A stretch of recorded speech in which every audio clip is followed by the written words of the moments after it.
Hello, this is Pinky Valdez, and this is your second class in History of Spirituality. Uh, Today, we're going to do definitions of what is a mystic, what is a mystical experience, and we're also going to go over what is the axial age, which actually gave birth or where all of the great spiritual sages emerged.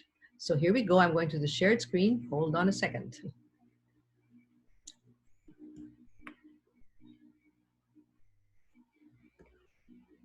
Here we are. And here we are with a shared screen, and here am I on the side, and I'm going to explain this to you. And so I'm going to get this out of the way because it's getting in our way here. Here we go. So our spiritual journey, and here are the definitions. So first and foremost,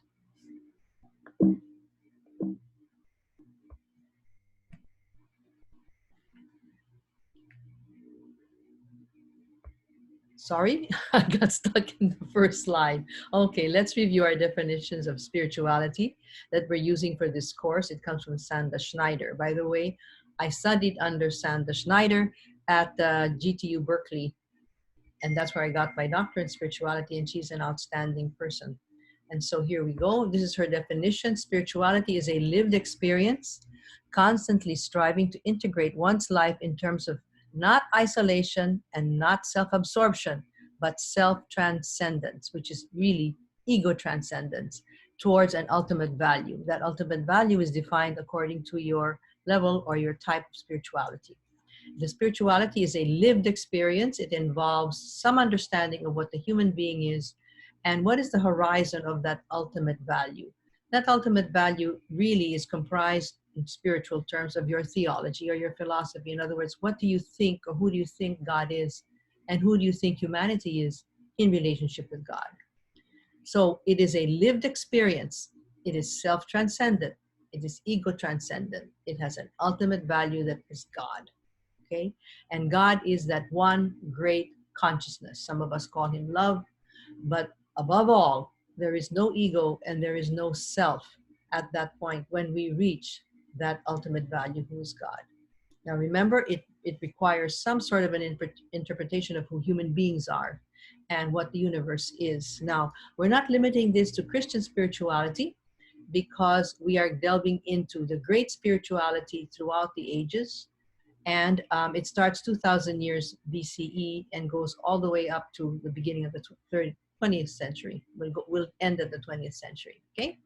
All right, so the first definition, what is the actual axial age, according to Carl Jaspers, and we're going to define mystic and mystical experience. That's what we're going to do now. Later on, we'll do part 2. So this is just part 1, because we have to get the definitions clear so we know what we're talking about, because people have very different definitions of the things that we are going to explain. So let's go to Carl Jaspers, and he is a philosopher from the 19th century all the way up to the 20th century, and he coined the phrase axial age. Now he goes from 900 or 800 to 200 before the Common Era, and he goes through, he says, the ones that come forward are Judaism, Zoroastrianism in Persia, Confucianism, Lao Tzu, which is Taoism, Upanishads, the Buddha in India. And but there were sparks. All of these were sparks of the transcendence. That's what they are. So basically, he says this is where it all comes from, and everything else is just like a flowering. I am going to just argue with him just slightly, because our perception of Jesus Christ is not just a prophet. He's not just another spiritual sage. Jesus is the apex of God on earth.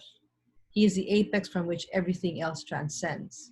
So he is the high point, as it were. And so I feel, because he is the Son of God, or the human incarnation of the Son of God, I think we have to give him God's own place there through Jesus Christ.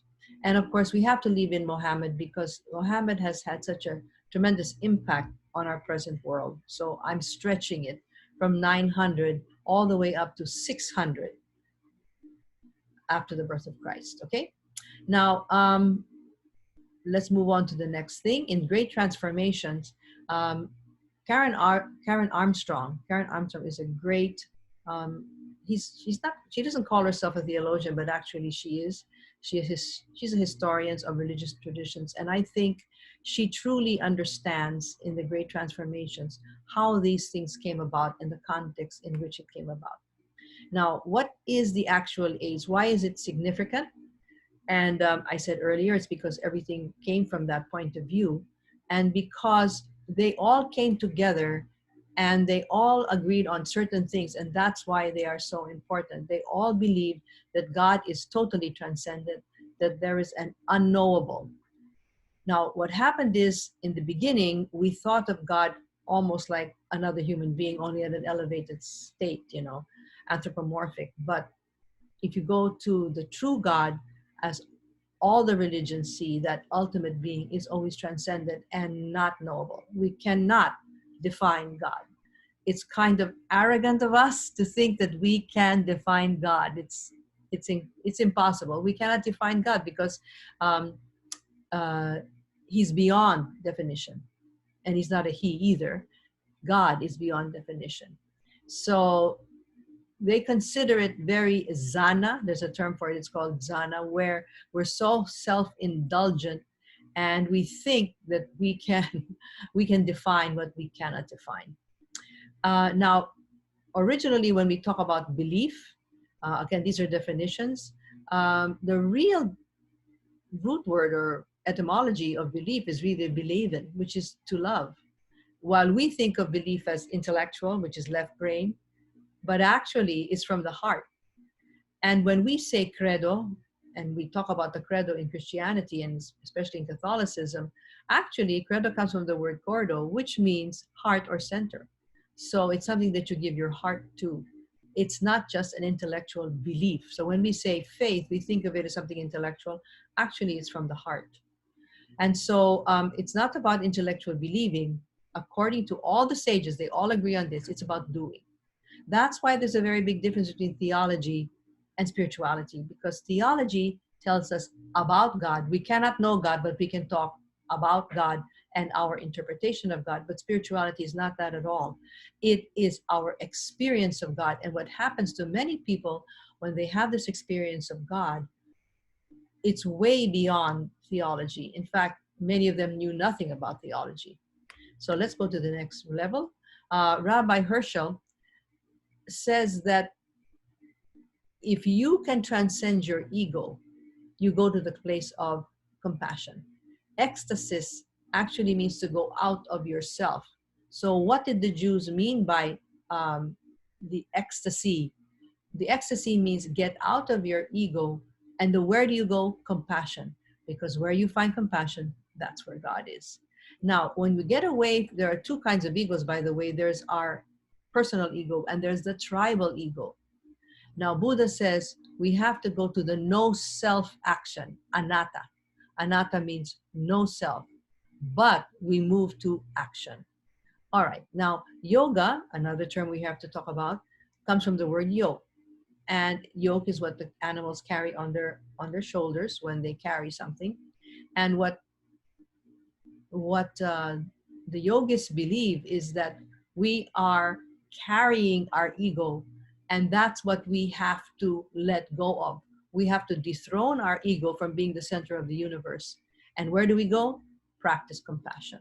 So you'll notice that all the sages say the same thing. Leave your ego, go to compassion. And as far as the yogis are concerned, there is no I in yoga. As soon as there is a lot of I, yoga cannot go to its full flowering. There is no self-consciousness in ego, and yoga rather. What we mean by self-consciousness is being too conscious of ourselves all the time. And you go to a point where you're not conscious, your I is not there, the self is not there, the ego is not there, and you go into the great consciousness. That's the true goal, as it were, of yoga. Now, Confucius talked about shu, which is self-reflection. Self-reflection he called shu. And he is the first to clearly define what we call the golden rule. What you do not desire for yourself, Do not do that to others. He put it in the negative. If you don't want it for yourself, don't do it to other people. It's the golden rule. And of course, Jesus will turn it around and he's going to say it positively. Whatever you want done to yourself, do to others. All right. Rabbi Hillel, who lived in the time of Jesus Christ, by the way, and he was the founder of Rabbinic Judaism, because after the destruction of the Second Temple by the Romans, um, the rabbis came forward, and they came forward with a brand new thrust that went to the synagogues, and what they said was, uh, what is hateful to you, so they have their own version of the golden rule. What is hateful to you, do not do to others. That's the Torah.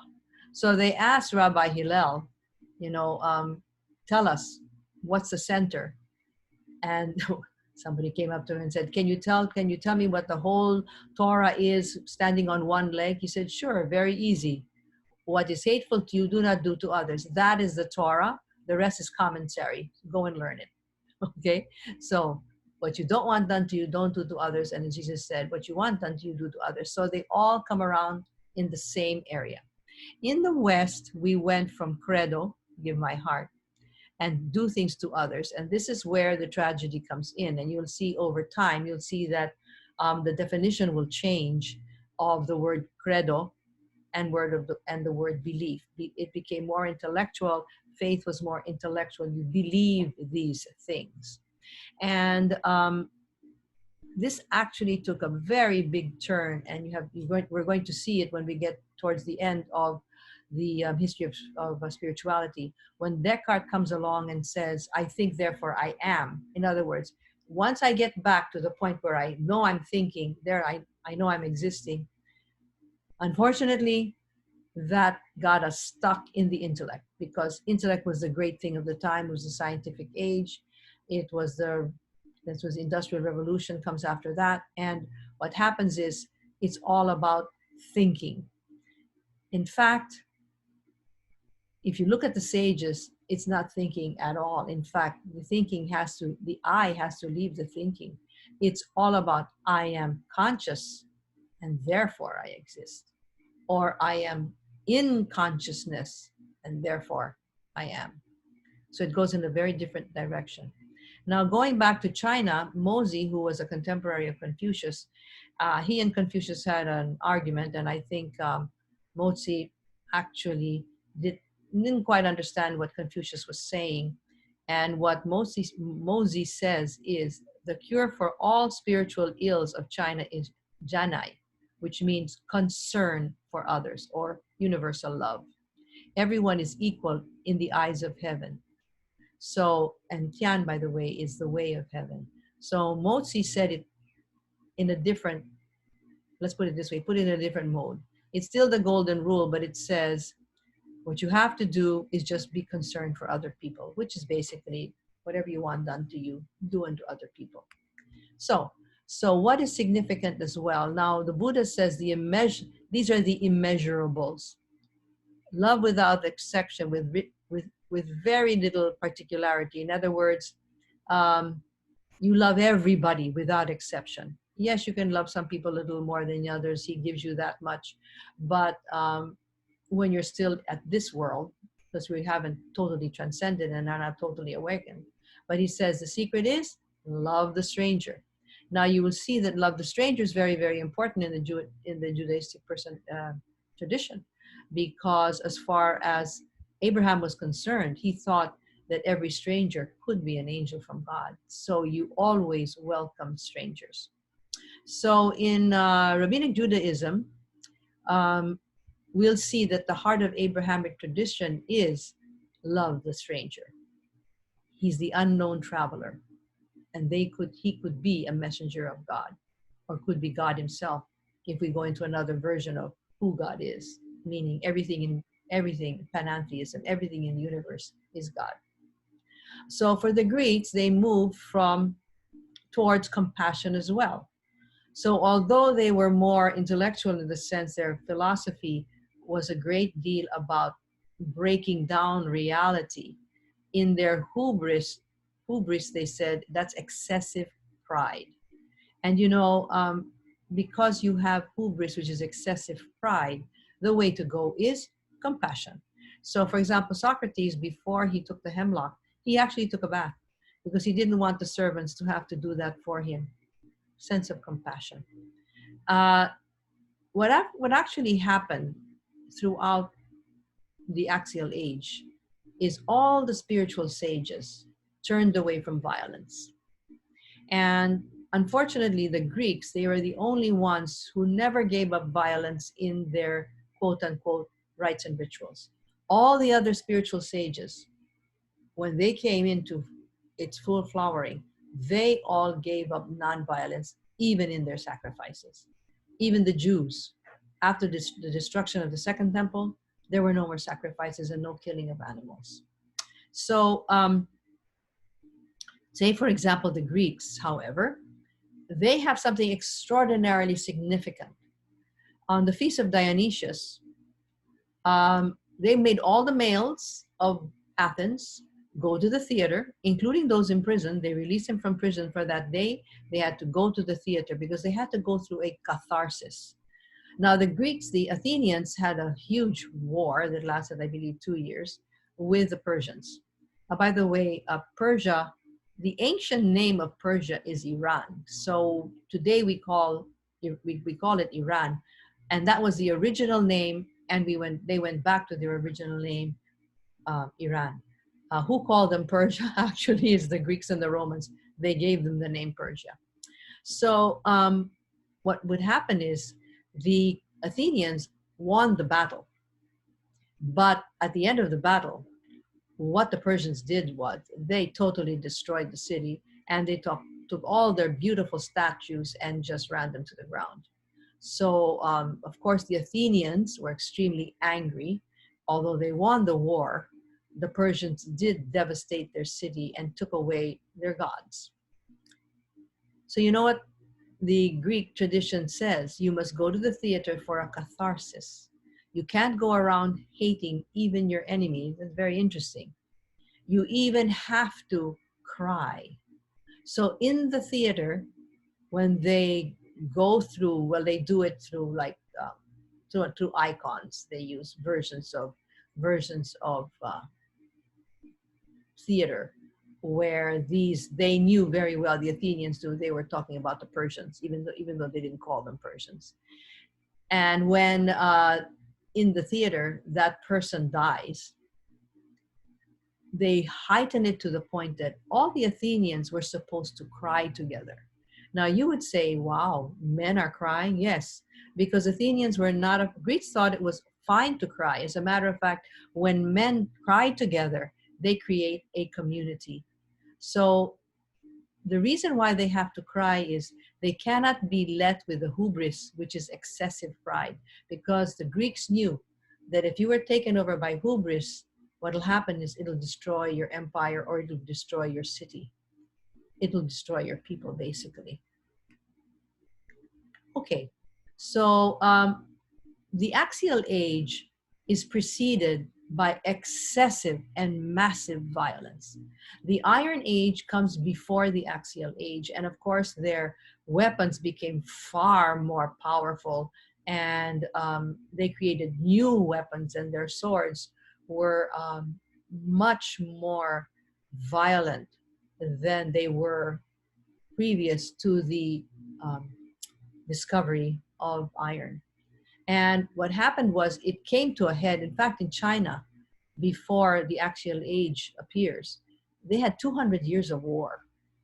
And in the Middle East, we all know this. The Middle East has never stopped fighting. Well, to this day, they have not stopped fighting. There's constant, it's a constant battle that's going on. So finally, what happens is, I think excessive violence brings humanity every single time. The same thing happened in the First World War, the Second World War. It brings you to the edge and you say, enough is enough. And you're looking for something else. And then these great leaders come along. And the great leaders in that era were, of course, the great spiritual sages and prophets. So they come along at the end, at the very end, not, I wouldn't say end, at the height of the violence, because they said enough is enough. We cannot live like this. So, as I said, everyone removed violence, even from their liturgy.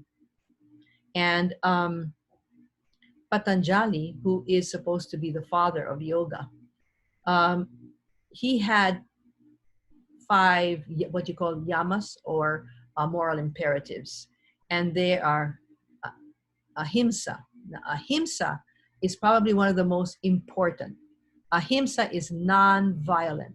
There is no harming others, not whether living, whether they were as what we would call organic or inorganic. It doesn't matter. You must not be violent, even to nature, and much less to human beings. Not even in your speech. You weren't even allowed to kind of raise your arms and, oh my God, here goes somebody again. You're not even allowed to do that. If your yoga teacher or guru sees you raise your arms, oh goodness, that is not yoga. You will be corrected. And of course, the others, we don't need to go there. Truthfulness, non-stealing, chastity. Chastity means if you're going to be married, be faithful. And if you're not, you have to have sexual restraint. And it's non-greedy, non-grasping, and non-possessive. But really, the very heart of it actually is ahimsa, non-violence. And if you'll notice in the Hebrew and the Christian tradition, in Genesis, God creates the world and it is good. It's a place of peace. And Jesus says, blessed are the peacemakers. So the tendency is away from violence, away from war, towards compassion, because the world is good. Finally, in the Axial Age, humanity begins to put its arms around nonviolence and no ego and no self. But it's just the beginning. It's the very beginning. And, to this day, we are 4,000 years later, and still we're having a really hard time getting rid of violence. We see it in our streets. We see it in our constant wars. But at least we know, maybe this is what comes out of the Axial Age. Before the Axial Age, you were considered great, and you were a great warrior, and the great warrior, the one who can kill everybody, that's the wonderful, wonderful thing. At least today, we have come to the point where we know, yes, we have to fight, but it should be self-defense. And if we see nations or individuals come out aggressively with violence, something in our soul and in our spirit, and even tribally, we say, this is not acceptable. We cannot go on this way. Of course, there are some that still see this as great. There are a few, but they are the minimal, not the maximal. Before, that was the culture. And now I think you might probably agree that the vast majority of human beings just want to live in peace and want to live together in harmony. So that's the Axial Age, and that's why it's very important, because that is what they have handed down to us. So what is a mystic? I'm going to ask you to go over 2 videos, and they will talk about the mystical experience. And so in these 2 videos, there are 3 mystics of today. There's a woman who's a Sufi, and she's a leader of a Sufi group. The Sufis are the mystics of the Muslim tradition. There is a Jew who's a rabbi, and then you have a Christian brother. And the 3 of them, I believe, when you hear them speak, they are truly modern day mystics. Now, of course, we talk about mystics with the big M and the small m. The big mystics are, for example, John of the Cross, Buddha, etc. And usually the small mystics, that's the rest of us. I wouldn't get lost in whether you're a big M or a small m. It doesn't really matter. It's just, are you moving towards being part of that great consciousness, which is finally God? And so what I'm asking you to do is, first of all, watch those 2 videos on mysticism and what is the mystical experience. And by the way, okay, when we say mystical experience, I don't mean that you're levitating off the ground. It doesn't mean that you're even speaking in tongues. You can speak in tongues and not be a mystic. Mysticism is a completely different thing. And I hope by listening to these modern day mystics that perhaps um, you will come to your own definition. Because as Karl Rahner says, in the 21st century, all Christians, all human beings, as a matter of fact, should be mystics. And you will see why once you start thinking about this in depth. And then I'll ask you to go to the discussion board and tell me what struck you about what we said about the axial age. Sorry, I keep mispronouncing it. Axial age. And go number two, give us your own definition of a mystic or a mystical experience. So number one, do you have any questions?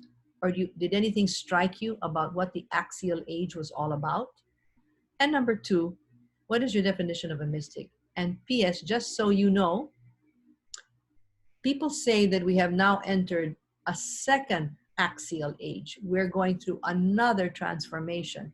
And we'll think about that and we'll talk about that in later classes because I believe with those who think so that we are in a second axial age. Things have happened. Okay? Alrighty, so proceed with the next activity and I'll see you at the end. Thank you. I will stop sharing the screen.